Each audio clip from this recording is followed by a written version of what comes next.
Hi there, my name is Te Whararangi Jack Mihanui, and today I'm here meeting with Julia to share my story about what happened a couple of years ago that I was involved with, and Julia had no possible idea that this was going on behind her back, but I'll do my best to recollect the whole story.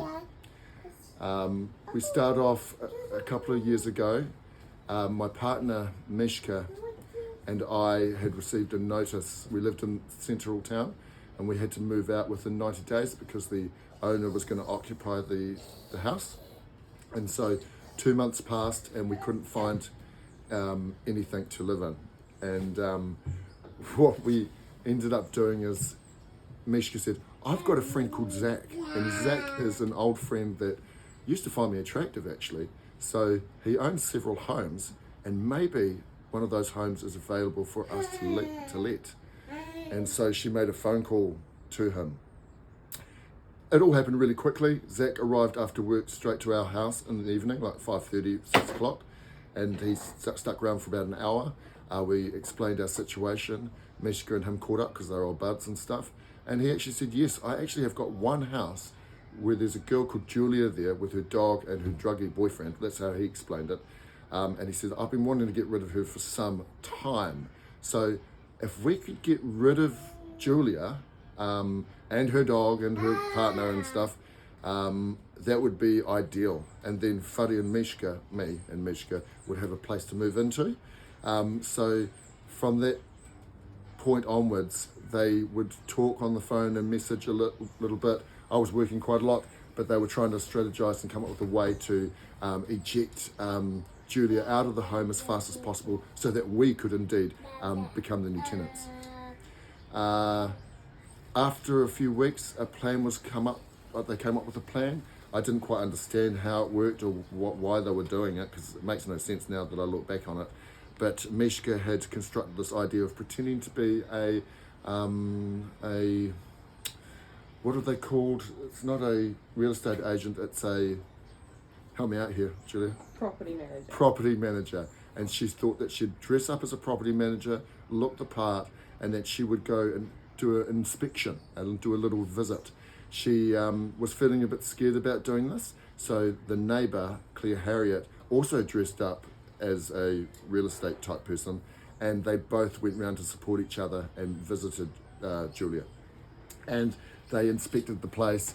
I talked to Mishka a day afterwards and said, oh, how did it go? And she said, oh, really good. I just called myself M. And I'm like, why would you do that? You're not a secret agent. What's the whole thing about calling yourself M? That just sounds really suspicious. What a stupid thing. I remember thinking at the time. And she said, no, I don't want you to know who I am. It's like, well, surely you have to identify yourself. Anyway, next part of the story.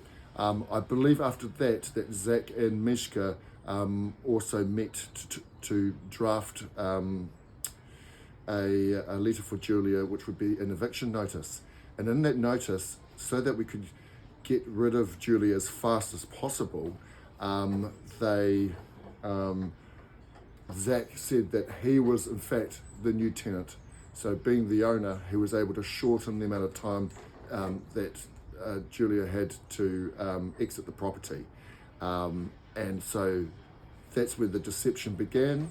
Zach told both me and Mishka, whatever we do, we have to pretend like I'm living here and give the impression that Zach was in fact the tenant. When the truth is, it was the new tenant was Mishka, and she was being deceptive by pretending to be a property manager, going in and ingratiating and meeting Julia with a inspection, and then of course being the one to hand over the eviction notice as well. But regardless, that was their plan. That's what they decided to do, and all we had to do once we moved in and Julia moved out was to stage a couple of things every now and then. Zach went over to Thailand or whatever it is, quite often, like 3 times a year for a month or so. And so his plan was, if he leaves his big ute, his big vehicle in the driveway, so we had to shift around some cars and stuff, but we could leave it there for a full month, that when Julia, her partner, or Julia's connections would go past the property, who knew where she lived, they would at least be able to see, oh, okay, maybe Zach did move into the place and he is the tenant because his vehicle is in the driveway. When in actual fact, it was a lot of coordination. It was Mishka and Zach meeting quite a lot to discuss what other things they could do to create the perception that Zach was in fact in the house. Zach knew that it was wrong what he was doing, and in fact, I remember talking Mishka, hearing Mishka and Zach talk about, if only we had some legal advice. We want to know that whatever they were doing was clean and they would get away with it, but they just wanted to make sure. And when I heard that, I said, well, actually, my stepfather, Warren, he used to work for a tenancy protection agency for over 20 years, so he's well versed in the whole the law around tenancy, and the organisation was Tenancy Protection Services. And so he's retired now, but he does help people out from time to time, and especially his stepson. So I said to the guys, Zach, Mishka, if you guys want to talk to somebody that knows about tenancy rules, perhaps just talk to my stepdad. They were really happy with that, and so I introduced them to my stepfather, and they met on several occasions at the house to have an hour conversation about what was going on, and my dad would offer advice or things that he would consider to be do a legal way. I remember my dad was horrified by one thing, is Zach was really trying to push the envelope with the tenancy tribunal to say, I need to get rid of this girl. She's ruined the carpet, her dog has soiled parts of the house, she's done her own little bits and building. There was a problem with a neighbour doing some construction, and she was just a hassle the whole entire time. He really, really disliked Julia. And then he'd done some other things. We had thought he'd found online that Julia might have had some other business going on, like I don't know what we call it. Sex work. And so he'd investigated and tried to look for all ads across Christchurch, and he was bringing them to my dad going, look at these ads, look at these photos. And my dad said, I'm advising you actually not to take this to the tenancy tribunal. It's quite obviously quite gross that you're trying to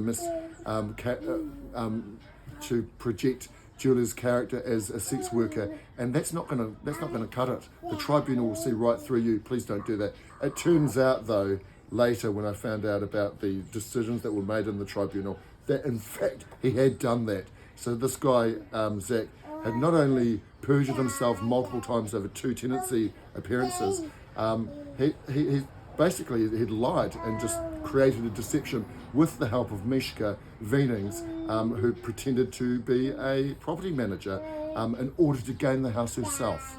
So I contacted Julia a few months ago, I don't know, and I felt that I wanted to let her know that in fact a couple of years ago, because she was onto it, she knew that something was going on, and I remember thinking, oh, that poor girl, she's been chucked out of her house, not her fault, she hasn't done anything. The dice have been loaded. Zach's tried to do everything he can to say what a bad tenant she is, just in order to be able to win the tenancy tribunal conflicts that were in discussion or being fought at the time. Hello, pussycat. Yes, what else is there? Another aspect of it. I wanted to open up and let Julia know, because I thought that she could possibly go back and challenge it, because this is brand new information and there's no way she would have had access to it 2 years ago when she was originally fighting these things. But because I'm going to come here and I'm going to be her witness, and I'll stand at the tribunal and be Julia's witness to say this is exactly what happened. The whole thing was a big deception. She was kicked out of that place and a whole lot of lies were made up to really make her feel bad, and I always felt bad about that. So this is me in some way trying to put things right. A young woman with a child was literally derailed, and I feel awful about that, and I think these guys really do need to pay in some way. So here I am. I just wanted to make a video today to discuss the whole thing. There's a lot more details that probably I need to discuss, but I think that's roughly the whole thing. I will now in the next week also write this up into a document and sign that, and yeah, I hope that's good enough.